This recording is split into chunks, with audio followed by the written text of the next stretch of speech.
통다 통통.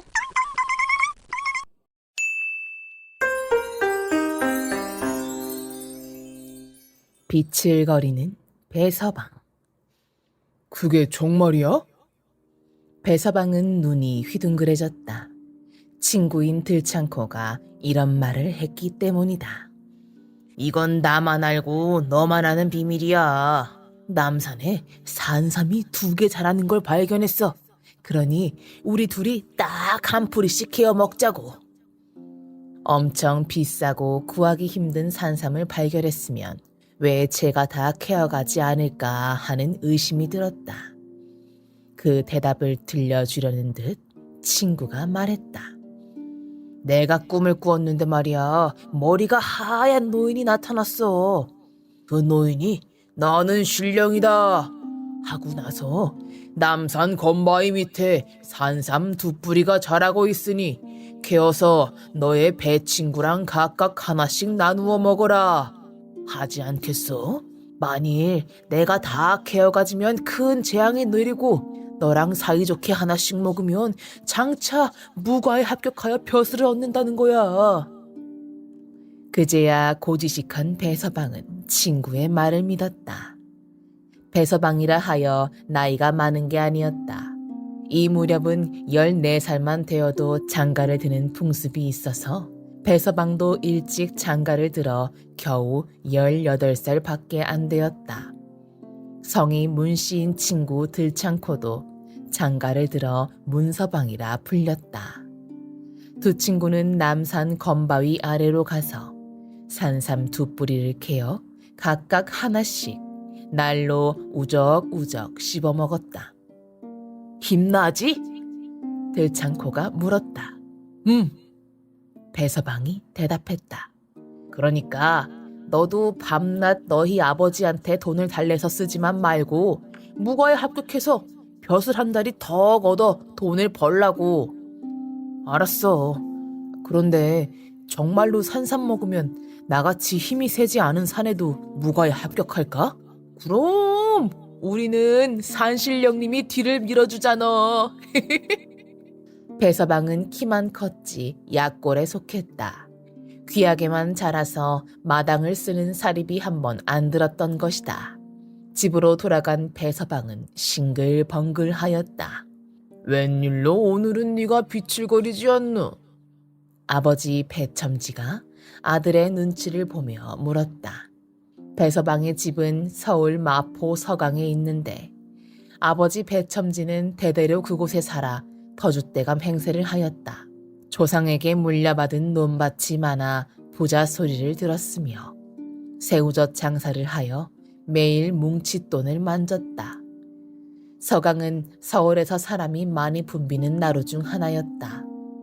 재물포에서 배로 고기, 특히 새우젓을 가득 실어다가 서강 나루터에 풀어놓으면 장사꾼들이 와서 떼어다가 장사를 하였다.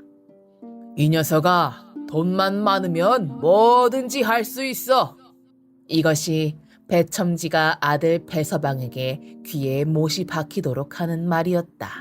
아이고 저거 약골에 사람마저 변번찮으니. 아이. 배첨지는 아들만 보면 속이 상해서 투덜거렸다. 장가를 일찍 들이면 비칠거리지 않고 사람 구실을 할까 싶었으나 자고 일어나면 아버지 돈 하고 손을 내밀었다. 주긴 주는데 함부로 쓰지 마라. 그 돈을 잔뜩 모아야 우리도 양반볕을 한 자리 살 것 아니냐. 배첨지는 무엇보다도 양반 행세를 하는 게 소원이었다. 아버지만 보면 비칠거리는 배서방이었다. 쓰러질 듯 휘청휘청 하였다. 이 녀석아, 너는 남보다 더 잘 먹고 잘 입으면서 왜 그렇게 툭하면 비칠거려? 아버지가 호통을 치면 배서방은 아버지가 약하게 만들어주어서 그래요 하고 둘러대었다. 그러면 배첨지는 한숨을 푹푹 쉬다가 쌈지를 풀어 돈을 꺼내주었다. 가서 곰국이나 한 사발 사 먹어라. 배서방은 돈을 받으면 몸보신한다고 나가 건달들과 어울려 술을 마셨다.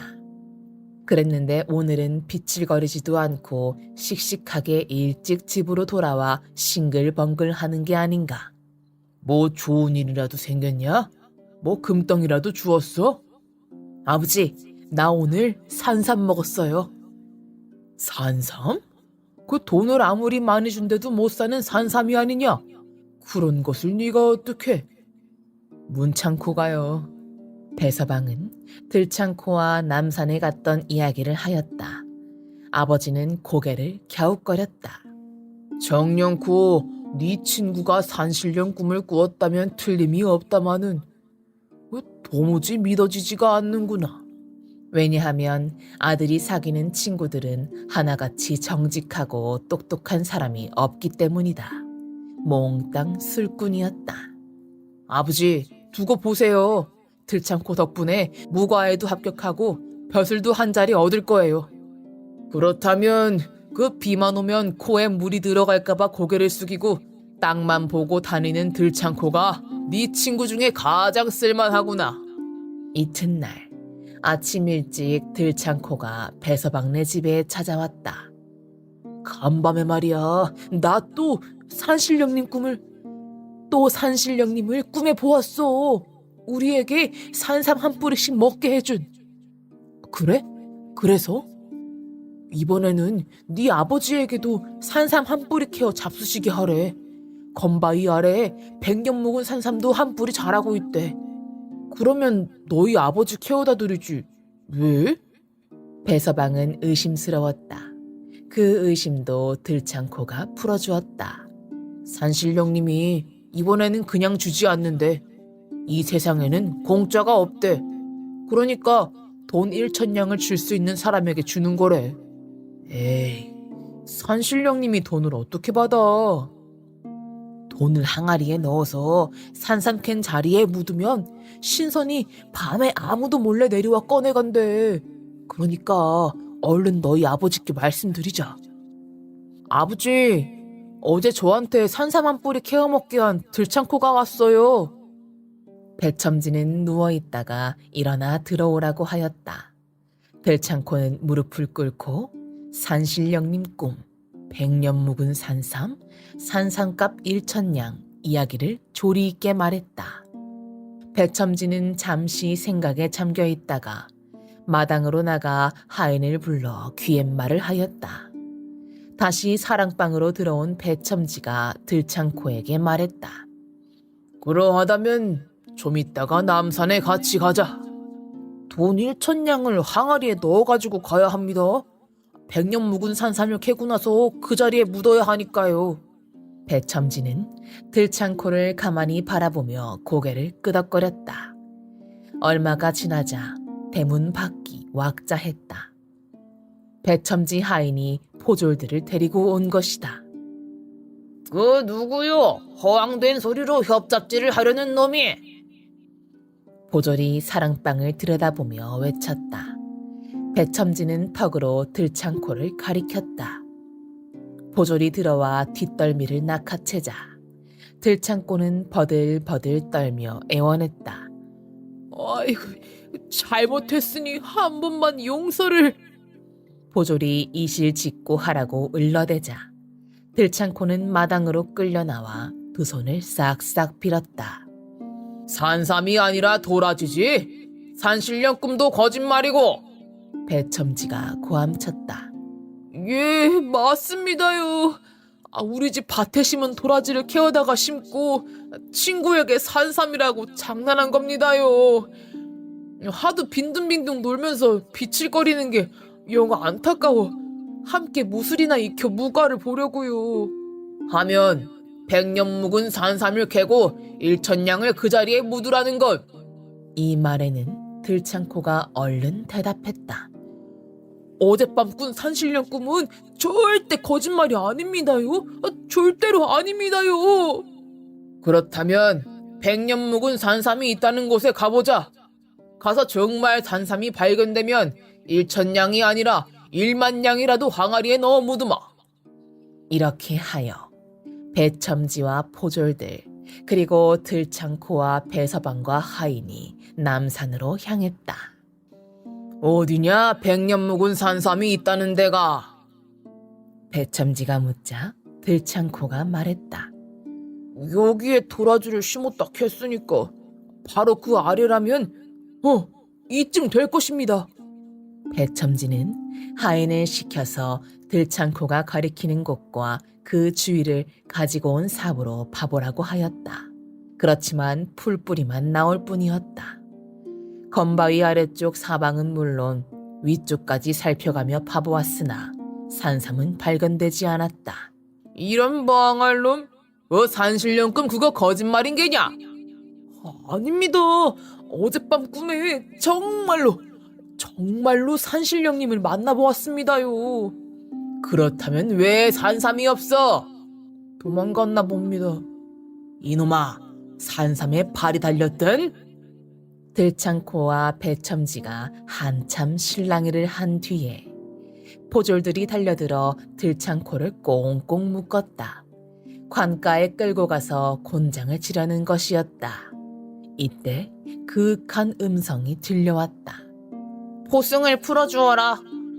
모습을 나타낸 사람은 어른이 아니라 10살이 간 넘었음직한 소년이었다.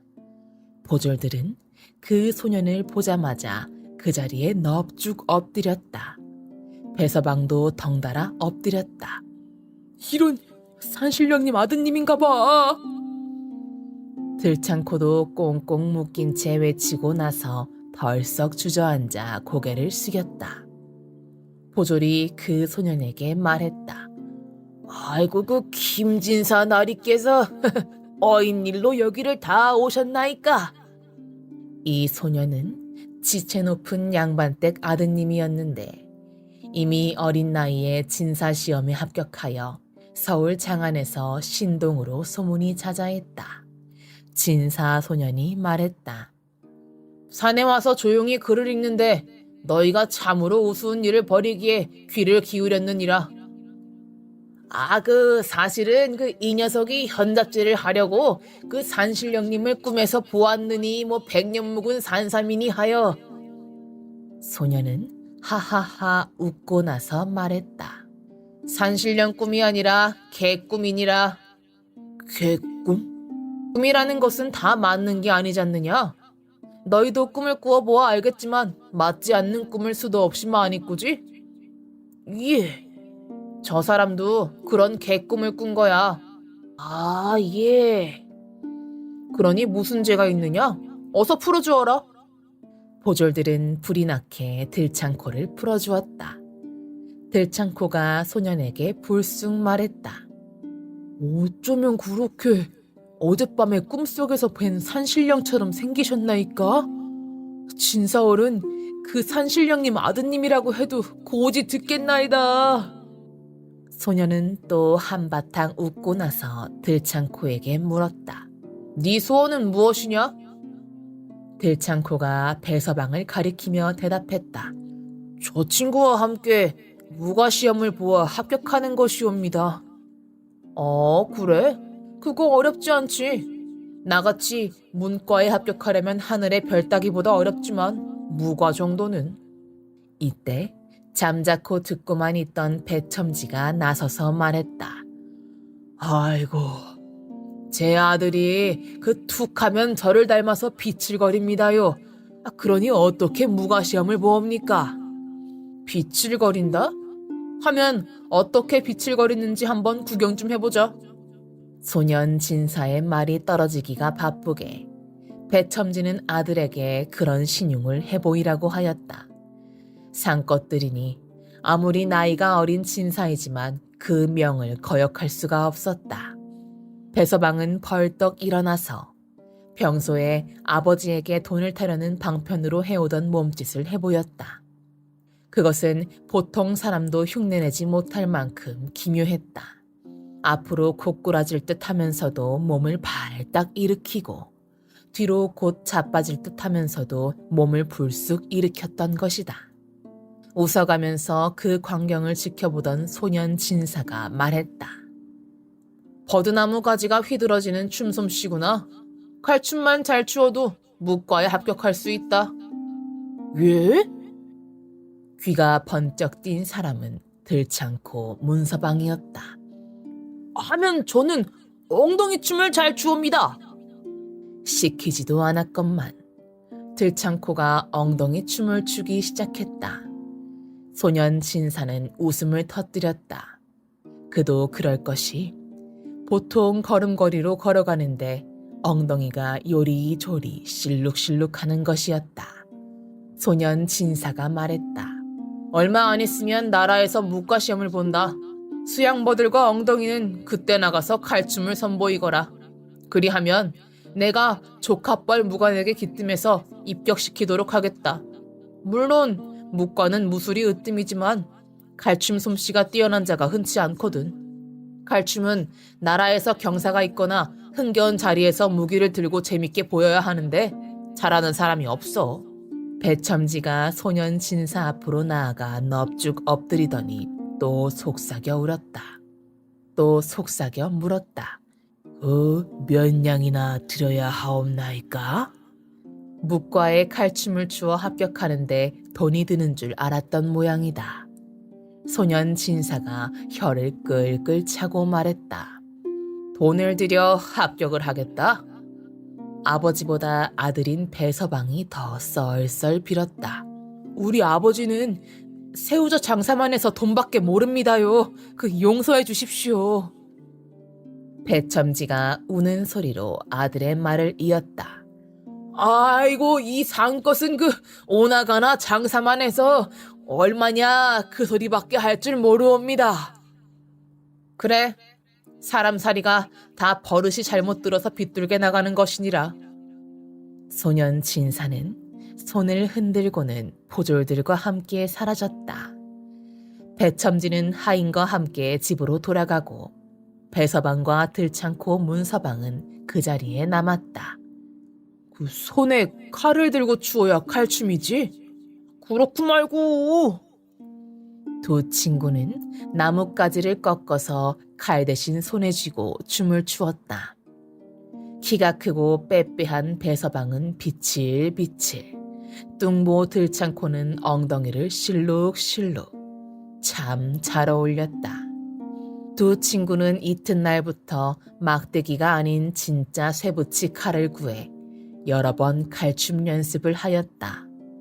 소년 진사가 사는 집은 그곳 남산에서 가까웠다. 하루는 두 친구가 칼춤 연습을 하는데 소년의 웃음소리가 들려왔다. 소년 진사가 오랜만에 살피러 온 것이다. 잘들 하는구나. 곧 쓰러질 것 같은데 몸을 발딱 세우네. 가만히 서 있어도 엉덩이가 실룩실룩하고 말이야. 그런 칼춤 솜씨를 상감마마께서 보시면 매우 즐거워하실 것이다.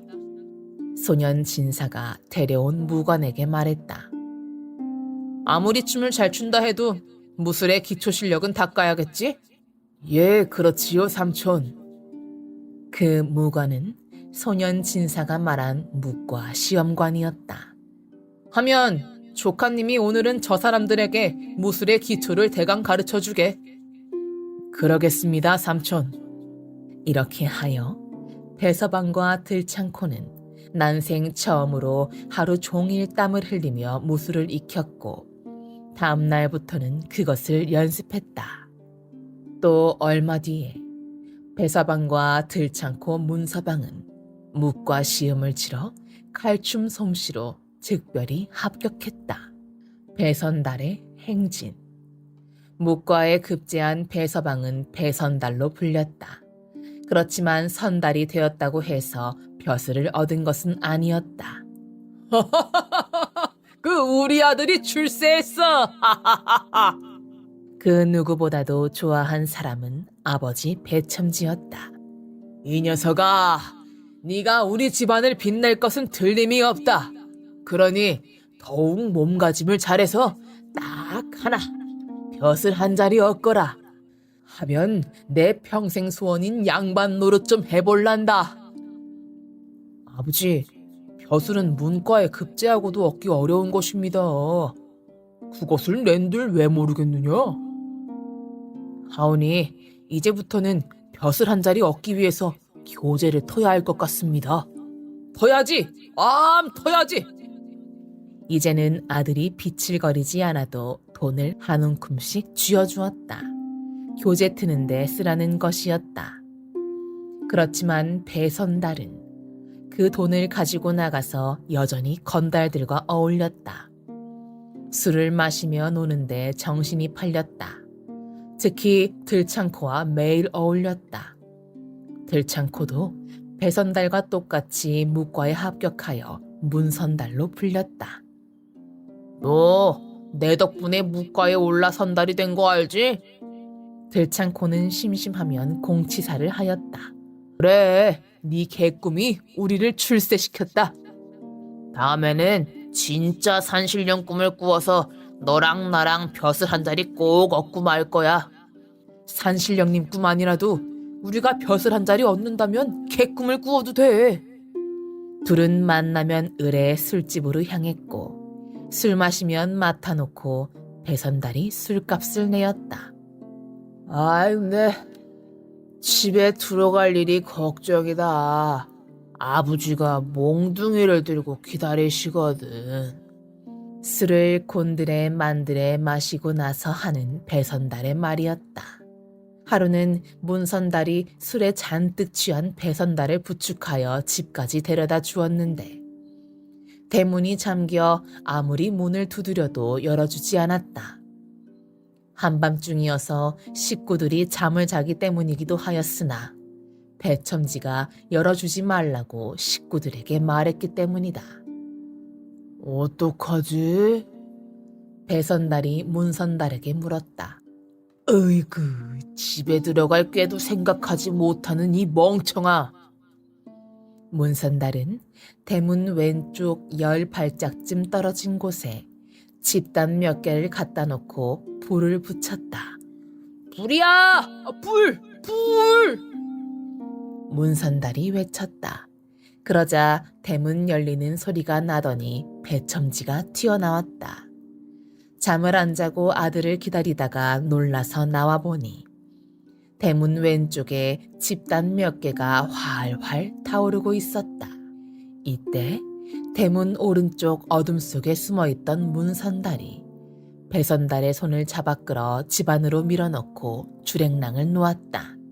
이런 수법은 한 번 이상 써먹을 수가 없다. 또 하루는 배선달이 문선달과 술을 잔뜩 마시고 집에 돌아갈 일을 걱정했다. 문선달은 몸을 잘 가누지 못하는 배선달을 부축해서 집 앞까지 갔다.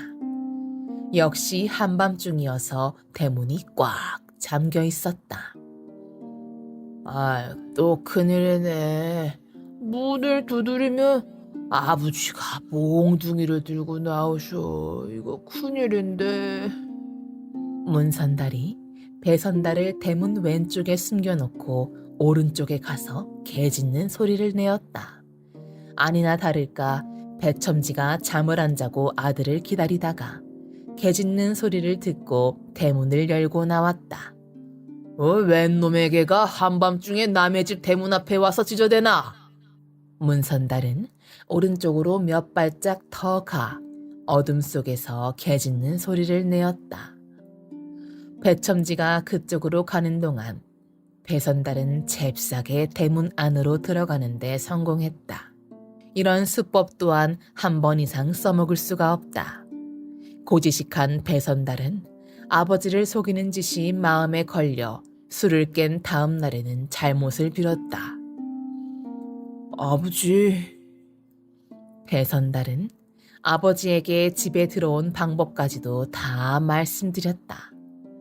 아버지가 물었다. 무과에 합격까지 한 네가 왜 정신을 못 차리고 그 전보다 더 심하게 건달놈들과 어울려 술을 마시느냐? 벼슬 한 자리 트려고요. 이 녀석아, 벼슬을 트려면 양반집 자제들과 어울려야지. 아버지, 양반집 자제들이 어찌 나 같은 쌍것을 상대해 줍니까? 그래도 제 친구들은 양반집 자제들과 줄이 닿아 있습니다. 그래서... 그래, 그럼 요새는 누구하고 친하게 지내느냐? 문창고입니다. 으잉. 배첨지는 눈살을 찌푸렸다. 왜요? 그 들창코 때문에 묵과에도 합격해서 선달 소리를 듣지 않습니까? 그 엉덩이 들창코 녀석은 이제 가까이 하지 마라. 그놈 그거 벼슬 한 자리 못 얻을 관상이다. 왜요? 툭하면 코가 벌름벌름 하더라. 그러다가 콧물이 튀어나올까 겁나서 양반집 자제들이 상종이나 하겠느냐? 아버지, 그래봬도 들창코는 외가 쪽으로 그 양반집 자제들과 줄이 닿아 있어요. 그렇다면 내가 말을 한 필 사줄 테니 그 엉덩이를 데우고 다녀라.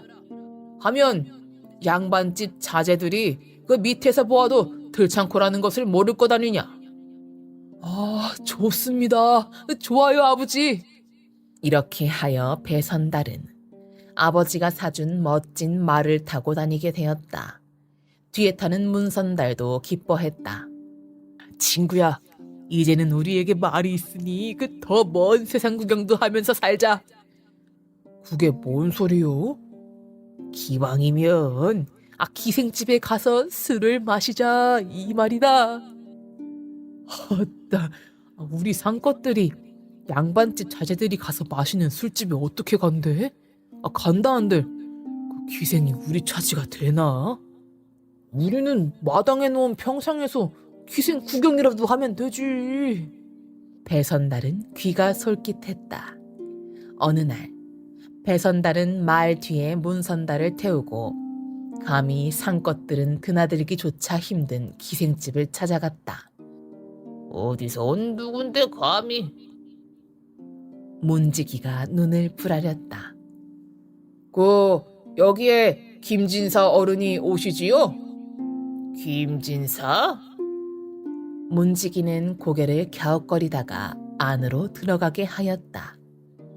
김진사라는 사람은 바로 배선달과 문선달을 묵과에 오르게 한 은인이었다. 그러나 묵과에 오른 후 한 번도 만난 적이 없었다. 배선달과 문선달은 마당에 차려진 평상에 앉아서 술을 마셨다. 이야, 저 기생 참 예쁘다.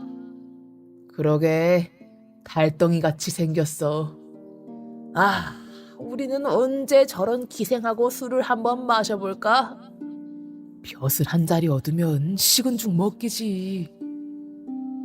둘은 말소리도 크게 내지 못하고 소곤거리며 술을 마셨다. 밤이 깊었다. 그때 문지기가 와서 배선달에게 말했다. 김진사 어른이 오시면 찾는 수월이가 갑자기 집에 갈 일이 있다고 하는데 수월을 집까지 말에 태워다 주겠소? 그러지요. 오늘은 김진사 어른이 안 오셨나 보. 가뭄에 콩나듯이 수월이가 타는 검은고와 풍어없는 소리를 들으러 오실 뿐이요. 배선달은 속으로 옳다 싶었다. 여기에 드나들다 보면 은인을 뵐 수가 있겠네. 나도 양반 자제분과 교제를 틀 수가 있어. 수월이가 나오자 배선달은 뒤에 고이 모셔 태우고는 말을 몰았다. 나는 집에 어떻게 가? 문선달이 소리쳐 물었다. 술이 들창코에 안 들어가게 조심해서 마시며 기다려. 갔다가 올게. 배선달은 천천히 말을 몰았다. 뒤에서 수월이가 떨어질까봐 옆구리를 꽉 껴안았을 때는 마신 술이 놀라서 몽땅 깨었다. 청렴결백한 관리. 세월은 한 해에 두 해 빠르게 지나갔다.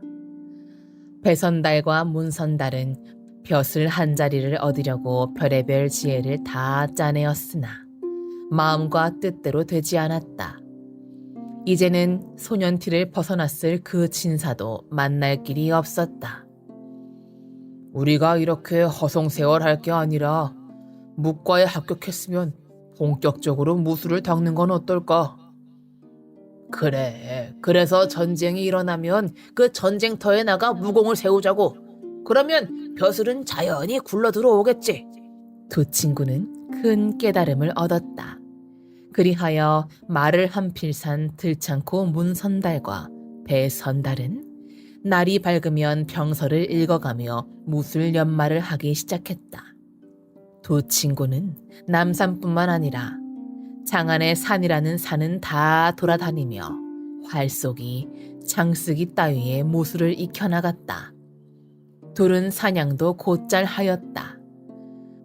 김진사 댁이 어디 있는지 알면 잡은 산짐승을 갖다 드리면 좋을 텐데. 그러게 말이야. 이따금 간다는 기생집에는 얼씬도 하지 않는다고 하고. 두 친구는 매일 무술을 닦으며 사냥하는 취미로 살았다. 배선달은 그동안 신체가 단련되어 늠름해지고 문선달 역시 군살이 빠져서 무사다워졌다. 세월이 많이 흐른 어느 날, 문선달이 황급히 배선달의 집을 찾아왔다. 여봐, 벼슬자리가 생겼어. 정말? 또 개꿈을 꾸고 하는 말 아니야? 아니야. 그런데 벼슬 한 자리 얻으려면 적어도 1,000냥은 갖다 바쳐야 한다는 말이 있는데 돈 걱정은 하지 마. 아버지가 돌아가셔서 우리 집 재산은 몽땅 내 거니까. 배첨지는 양반 노릇하는 것이 소원이었으나 그 꿈을 이루지 못하고 너무 늙어서 병을 얻어 세상을 떠나고 말았다. 배선달이 물었다. 대체 생겼다는 벼슬자리는 뭔가? 제주 목사로 부임해 간다는 양반이 함께 데려갈 비장을 뽑는다는군. 그래? 그 가난한 남산골 샌님이라는데 그 사람이 누구인지 나도 몰라. 그냥 소문만 들었어. 서울 남산골에는 가난한 선비가 많이 살고 있었다. 여기에 비해 북촌에는 조정의 부자 벼슬아치들이 많이 살았다. 두 친구는 사람들에게 물어 남산골로 가보았다. 허술한 그 집에서 마침 초라한 사람이 나왔다. 이 댁에 사시는 주인 어른을 만나 뵈러 왔는데요. 배선달이 말했다. 내가 그 주인이요. 문선달이 배선달에게 말했다. 여봐, 우리가 잘못 찾아왔나 봐. 저 이댁이 제주 목사로 부임해갈 나리가 사시는 곳이 아닌지요? 맞다니까 그러시오. 배선달은 고개를 갸웃거렸다. 제주 목사로 부임해갈 사람이 너무나 초라하기 때문이었다. 초라한 그 사람은 찾아온 두 사람을 유심히 바라보더니 옳거니 하고 손바닥을 마주쳤다. 내가 진사가 된 해에 남산에서 2번 만난 사람들이군. 자네 중 누군가가 기생 소어리를 말에 태워다 주었다더군. 그 기생은 내가 가지 않아서 통 만나지 못했지만 말에 태워다 주어서 어머님이 임종하시는 것을 보았다고 고마워했네. 자네들을 도와주라고 나에게 신신당부했지. 그 사람은 당시 어린 나이에 진사시험에 합격한 신동 김경이었다. 세월이 너무 지난 탓도 있지만 배선달과 문선달은 어른으로 자란 그 소년 진사가 너무나 초라하여 몰라보았던 것이다. 은인을 만났습니다. 그동안 저희가 뵈려고 얼마나 찾았는지 모릅니다. 배선달과 문선달은 반가워서 어찌할 바를 몰랐다. 배선달과 문선달이 묵과에 합격하게 해준 그 신동 김경이 왜 이렇게 초라해졌을까? 그것은 청렴결백한 관리 생활을 한 때문이었다. 15살에 이미 생원과 진사시험에 합격한 김경은 20살도 안 되어 장원급제하였다. 그리하여 벼슬길에 올라 한림, 주서를 비롯하여 여러 벼슬을 살았으나 워낙 올곧은 성품이어서 툭하면 벼슬에서 물러나 가난하게 살았다. 그러던 어느 날 김경은 양식이 떨어져 돈을 얻으러 집을 나갔다가 돌아온 적이 있었다. 배가 고파서 비칠거렸으나 그래도 양반 체면 때문에 헛기침을 하고 사랑방으로 들어갔다. 아이고 나리 어찌하여 눈이 그리 벌겋사옵니까? 하인이 묻자 김경이 대꾸했다. 술을 한 잔 얻어먹어서.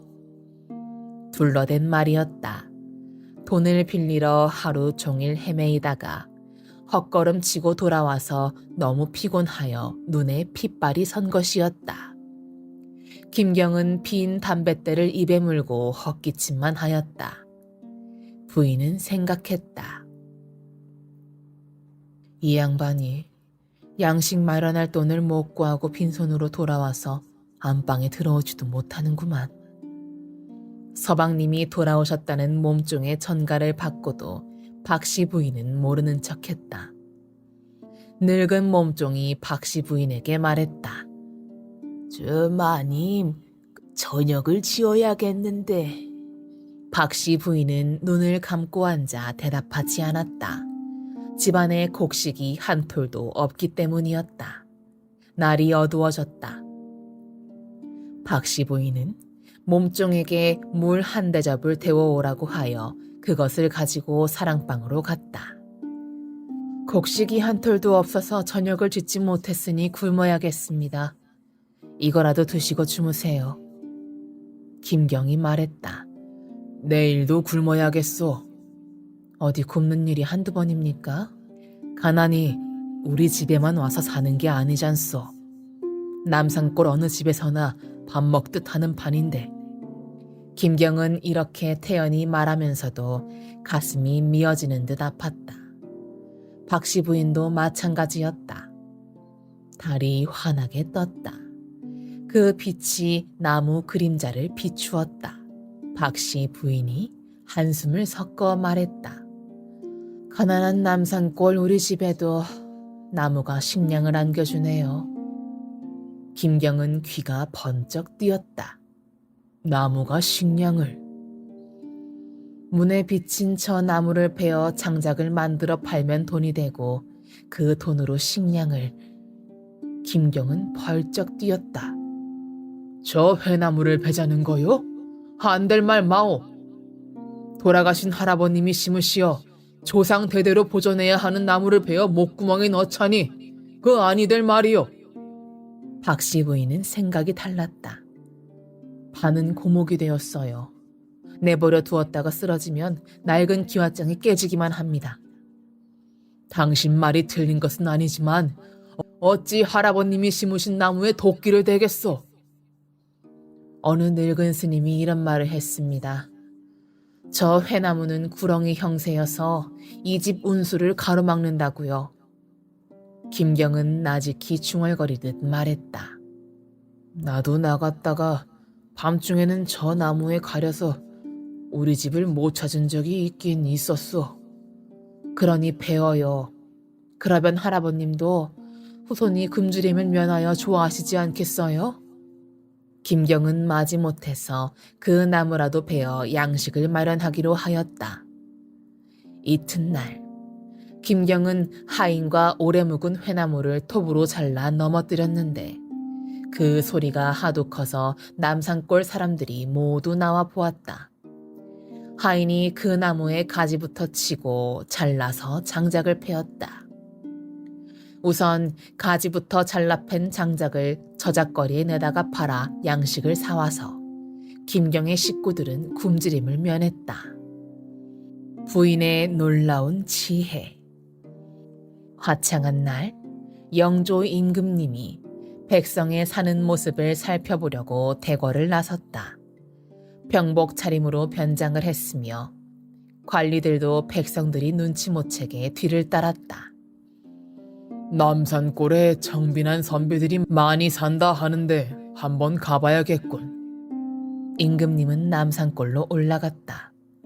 궁궐이 한눈에 내려다 보여서 좋도다. 임금님이 계시는 장덕궁이 훤히 내려다 보였다. 서울 장안을 둘러보던 임금님이 저기 저 허물어져가는 정기와 집은 어느 선비의 집인고? 하고 손가락으로 가리키며 선전관에게 물었다. 관리가 나서서 아뢰었다. 저 집은 정기와 집이 아니옵니다. 너무 오래되어 기와에 이끼가 잔뜩 끼어 그렇게 보이는 것이옵니다. 저 집엔 누가 사는고? 저 집에는 구신 김정승의 후손이 사옵니다. 어허, 그 지붕에 이끼가 끼도록 손을 대지 못하니 얼마나 가난하게 살겠는가. 임금님은 그 집에 한번 가보기로 하였다. 그 집은 바로 김경의 집이었다. 전에는 회나무에 가려서 잘 보이지 않았으나 나무를 베어내어 사방에서 잘 보였던 것이다. 임금님은 김경의 집으로 향했다. 선정관이 상감마마 행차를 외치자 마당에 나와 있던 김경이 대문을 열어젖혔다. 임금님과 김경의 얼굴이 딱 마주쳤다. 임금님은 김경을 보자마자 손바닥으로 얼굴을 가리고 신음을 토해냈다. 김경의 얼굴은 마치 해골 같아서 차마 눈뜨고 바라볼 수 없었다. 네가 정녕 김정승의 자식이냐? 임금님이 물었다. 예, 상감마마, 그러하옵나이다. 김경은 그 자리에 머리를 땅에 대고 엎드렸다. 임금님은 잠시 생각했다. 눈이 저렇게 괭하니 무거운 병이 든 모양이군. 임금님은 김경에게 고개를 들라 이르고 다시 물었다. 어찌하여 눈이 심리만큼 들어갔는고? 그 사흘을 굶다가 식구들이 다 죽을 것 같사와 할 수 없이 조상님이 심어 가꾸신 나무를 베어 장작을 패다가 팔았사옵니다. 그것으로 양식을 사서 어제 오늘 뱃속을 채웠으나 그 오랜만에 밥알이 들어가 그런지 설사병이 났사옵니다. 하루에도 뒷간을 몇 차례씩 드나들다 보니 하늘이 노래지옵니다. 어허, 하면 약은 써보았느냐? 맹물로만 다스리니 영 듣지를 않사옵니다. 맹물? 그 약 한 접을 지을 돈이 없어서. 정승벼슬을 한 인물의 자식이 이토록 굶주리는 것을 보고 임금님이 말했다. 정념결백한 아비의 그 아들이로다. 임금님은 눈시울이 뜨거워져 김경에게 말했다. 세상을 떠난 네 아비를 내 잘 아는 터이다. 구신의 자식이 귀신이 될 정도로 굶주리고 약 한 접 쓸 돈이 없어 병을 맹물로 다스리니 이거야 원. 만백성의 어버이인 과인이 어찌 모르는 척하리요. 궁궐에 돌아가면 그대에게 조치를 내릴 것이니 기다릴지어다. 성은이 망극하옵니다. 임금님이 다녀간 직후 김경 부부는 이제야 굶지 않겠구나 싶어서 기뻤다. 부인이 말했다. 거 보세요. 구렁이 형상인 회나무를 베니까 우리 집에 기왓장이 상감마마를 부르는 복이 찾아왔잖아요. 김경은 속으로 여자의 말도 들을만 하다 생각하며 부인의 손을 꼭 쥐었다. 이튿날 임금님을 모시고 왔던 선전관이 김경의 집을 찾아와 전했다. 어명으로 이것을 드리는 것입니다. 선전관이 내민 것은 첩지였다.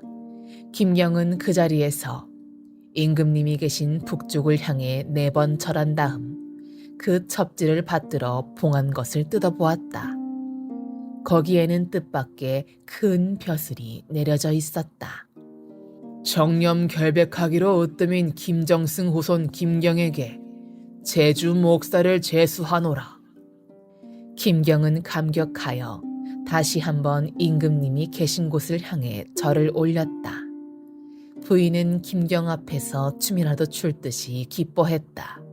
그렇지만 김경은 금볕을 한 자리 얻은 건 좋으나 가만히 생각해보니 큰일이요 하고 한숨을 쉬었다. 왜 큰일 났다 하십니까? 부인이 눈을 동그랗게 뜨고 물었다. 생각해보오. 여기서 제주까지 가려면 육로 1000리, 백길 1000리요.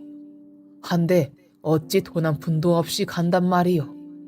김경은 이 말을 찡그렸지만 부인의 얼굴에는 웃음빛이 떠올랐다. 김경이 이상해서 물었다. 남은 속이 다 죽겠는데 어찌 그리 태평하오? 김사또 영감, 김사또고 폐사또고 내 귀에는 그런 존칭이 하나도 반갑지가 않소. 박씨 부인은 김경의 퀭한 눈과 찌푸려진 이마를 보고 깔깔 웃음을 터뜨렸다. 어허, 그 양반집 집안에서 이 무슨 방정맞은 여자의 웃음소리요. 요망하다 이 말씀이지요. 제가 지금부터 요망과는 반대되는 현명한 질문을 하겠으니 답을 내리세요. 부인의 질문이 시작되었다. 제주 목사는 어떤 일을 하는 벼슬이지요? 임금님을 대신해서 지방 백성을 다스리는 직책이지. 그 일을 혼자 하시렵니까? 못하지.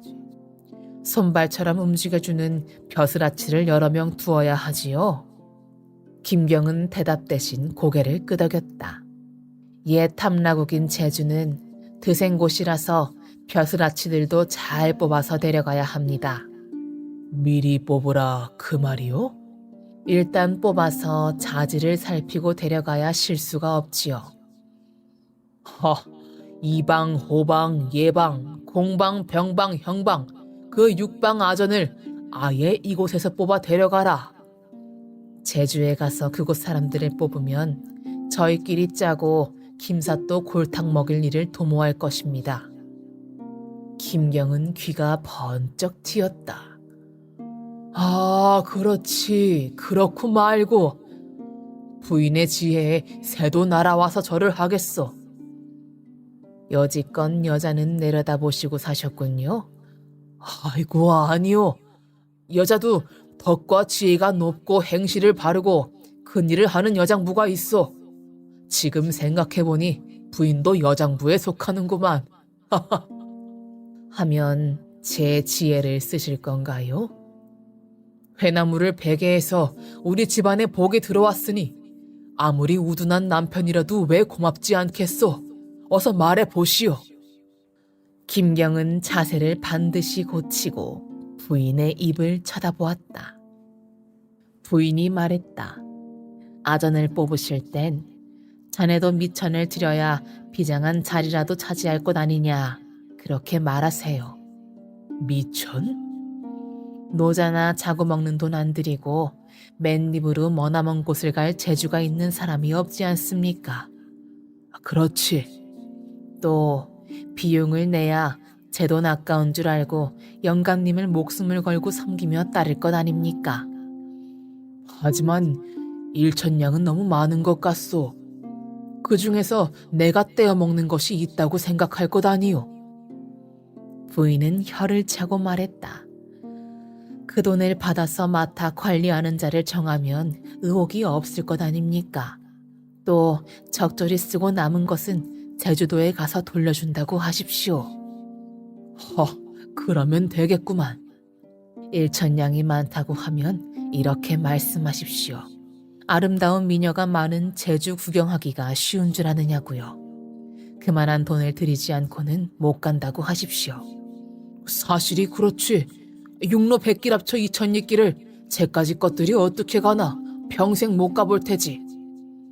그러니 1,000냥이라고 못 박지 마시고 1,000냥 이상이라고 하십시오. 그 이상 준 것은 당장 우리 집에 쌀 한 톨이 없으니 양식 팔 것을 주고 가야 한다고 하십시오. 아이고, 그건 안 돼요. 김경은 펄쩍 뛰었다. 청렴 결백하게 굶으면서도 살아온 김경이어서 남의 돈을 쓴다는 것은 생각조차도 하지 못했다. 안 되긴 뭐가 안 돼요? 그냥 받는 게 아니라 나라에서 녹봉이 아직 안 나와 식구들이 굶어 죽을 판이니 그것을 받는 대로 갚으면 되지 않습니까? 하면 영감님은 이 집안 식구 굶어 죽어도 눈 하나 깜빡하지 않으실 작정이십니까? 비로소 김경은 고개를 끄덕거렸다. 갚아주면 되지 뭐. 아무렴. 나만 살고 우리 집 식구들 굶어 죽으면 안 되지. 김경은 부인의 손을 잡고 흔들며 웃었다. 그리하여 가난한 남산골 선비가 제주 목사에 부임한다는 소문과 함께 비장을 뽑는다는 소문이 나돈 것이다. 이 소식을 문선달이 제일 먼저 알았고 일천량 엽이라는 사실도 알아낸 것이었다. 한데 처음에는 그 선비가 누구인 줄 모르다가 배선달과 함께 찾아가 보니 과거의 은인이요 소년 진사였던 김경이었다. 잘 왔네, 잘 왔어. 그렇지 않아도 비장으로 데리고 가려고 자네들을 꼭 만나려던 참이었네. 내가 장원급제 하도록 힘을 얹어준 소월의 간곡한 부탁도 있고 해서 말이야. 배선달이 말했다. 그 날이 우선 저는 제일 먼저 뽑혔으니 집에 가서 여비 일천냥부터 가져오겠습니다. 그건 나중에 가져와. 그보다도 두 비장은 당장 우리 집에 머물며 내 일을 도와주게. 김경이 말하자 옆에 있던 가난한 문선달이 돈 많은 배선달에게 제주에게 가서 갚을 테니 여비 일천냥을 빌려달라고 부탁했다. 너 다음에는 진짜로 산신령님 꿈꾸어서 산삼케어 나 준댔지? 그럼 그 산삼값으로 미리 일천냥 주마. 알았어. 또 개꿈 꾸어서 실패하면 내 그 돈 갚고. 이 자리에서 김경은 배선달에게 예방 임무를 맡기고 돈 관리를 책임지게 하였다.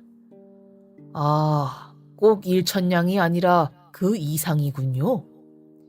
신바람이 난 배선달은 3천냥을 가져와 문선달 목까지 각각 1,500냥씩을 내놓겠다고 약속했다. 남산골 김경의 집에는 하루에도 몇 명씩 젊은이들이 찾아와 비장 벼슬을 얻으려고 하였다. 그들은 저마다 제 자랑을 늘어놓기에 바빴다. 저는 양손으로 2명, 발로 1명, 업어치기로 1명, 이렇게 한꺼번에 4명을 해치울 수 있나이다. 저는 눈으로 심리 밖을 내다보고 이 코로는 오리 밖에서 나는 냄새를 맡고 한밤중에 백리를 달리옵니다. 과연 찾아오는 젊은이들은 체구부터가 크고 남달랐다. 김경의 질문이 끝나면 뒤에 처져 있던 배 비장이 을에 한마디씩 던졌다. 여비로 1천냥 이상인데 얼마를 가져올 것인가? 대부분 1천냥 이상을 말했다. 다른 경쟁자들도 눈치를 챈 것이다. 이렇게 김경은 배비장, 문비장과 예비 심사를 한 뒤에 나중에 쓸만한 자를 의논하여 골라 합격차에게 통보하기로 하였다. 배비장이 이런 말을 했다. 나리, 비장 자격을 가리는데 제 소견을 말씀드리겠나이다. 우선 무기를 잘 쓰는 자는 제외시켜야 하옵니다. 칼을 잘 쓰는 자는 남과 다투기 쉬워서 10번 중 1번은 칼에 찔립니다. 활을 잘 쏘는 자는 사냥이 하고 싶어서 들짐승 목숨이나 해치며 창을 잘 쓰는 자는 이것저것 가리지 않고 찔러서 말썽만 부립니다. 문비장도 한마디 하였다. 이것은 책에 있는 말인데요. 나말한 무엇보다도 도량이 넓어야 하옵니다. 소량이 좁으면 사사건건 오해를 하니까요. 2번째는 입이 무거워서 남이 죽인다 해도 비밀을 털어놓지 말아야 하옵니다. 3번째는 알고도 바보처럼 모르는 척하는 지혜도 필요하옵니다. 모르는 것도 아는 채 잘난 체 하는 자들이 세상에 얼마나 많습니까? 그래, 두 비장 말이 옳도다. 세 사람은 마음이 척척 맞았다. 그리하여 무술에 능한 사람보다는 사람 됨됨이와 특기가 있는 자와 지혜로운 자를 골라서 뽑았다. 이렇게 비장을 다 뽑은 다음 비로소 배비장은 사흘 만에 집으로 돌아갔다. 배비장이 어머니 앞에 가서 말씀드렸다. 벼슬 한 자리 얻었습니다. 오, 그래? 어머니는 기뻐했다. 제주 목사로 가시는 분의 비장이 되었는데요. 말이 채 끝나기도 전에 어머니는 깜짝 놀랐다. 제주? 하면 만리 밖으로 가야 한단 말 아니냐? 만리가 아니라 육로 천릴 백길천리입니다. 늙으신 어머니는 울음을 터뜨렸다. 그러면 네가 떠난 다음 이 어미 죽은 꼴도 못 보겠구나. 내가 살면 얼마나 살겠다고. 한 3년만 지나면 돌아옵니다. 3년이 아니라 이 어미는 석 달이나 더 살는지 모른다. 어미 버리는 벼슬 그만두거라. 우리가 먹을 게 없니 입을 게 없니? 뭐가 부족해서 그런 짓을 하느냐? 어머니가 방바닥을 치며 통곡하는 바람에 배 비장은 어찌할 바를 몰랐다. 아버지 소원이 제가 벼슬 한 자리 얻는 게 아니었습니까? 벼슬이고 뭐고 다 소용없다. 못 간다. 배 비장은 난처하기 짝이 없었다. 다 된 밥에 뜻밖의 어머니가 재를 뿌리는 격이었다. 슬그머니 어머니 방에서 나온 배 비장은 아내가 있는 방으로 가서 사정하였다.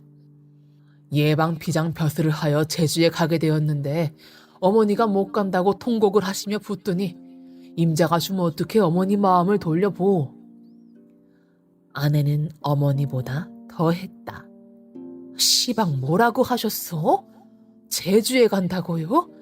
제주가 뭐 건넌 마을인 줄 아오? 이거 갈수록 태산일세. 제주에는 예쁜 여자가 많다고 하던데 그 소문 듣고 가려고 하는 거지요? 이거야 원? 내가 제주에 여자 보러 간다고 했어? 비장벼슬을 받아 목사로 부임해가는 나리를 따라간다고 했지. 가려거든 나 죽여 마포강에 던져놓고 가시오.